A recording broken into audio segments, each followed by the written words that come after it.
আপনার নামটা বলুন। আপনার নাম কি? জ্যোৎস্না দরবার, আপনার বাড়ি? বিষ্ণুবার।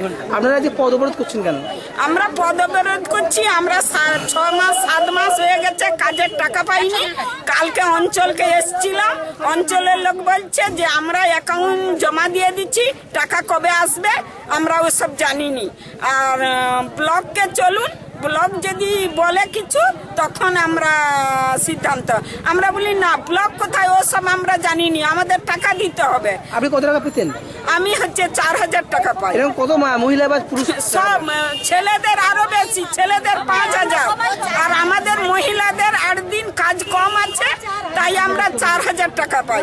আর আবার আমরা মোট কজন প্রায়? হ্যাঁ? মোট কজন? মোট 300 জন। 300 জন? হ্যাঁ। তাহলে এখন আর- টাকা না পেয়ে বিক্ষোভ করছেন? হ্যাঁ, বিক্ষোভ করছি। আমরা গরিব মানুষ, খাটি খাই।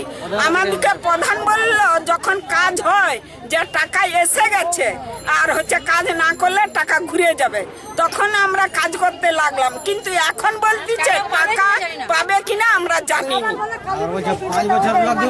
নামটা বলুন। মিঠু সামন্ত। আপনি কি 100 দিনের কাজ করেছিলেন? হ্যাঁ, আমি 100 দিনের কাজ করি। আপনার বাড়ি? বিষ্ণুবার গ্রামে। তো আজকে পদ অবরোধ করছেন কেন আপনারা? আমরা 6 মাস হয়েছে কাজ করেছি, কোনো টাকা পাইনি। কত টাকা পেতেন? আমরা প্রত্যেকে 4000 টাকা করি। এখানে কজন কাজ করেছেন সব নিয়ে? 300 লোক কাজ করেছেন। তা অঞ্চলে কি বলা হয়েছে? বলছে যে আমরা কোনো টাকা পাইনি, আমরা দেবো কি করে? টাকা পাননি বলে?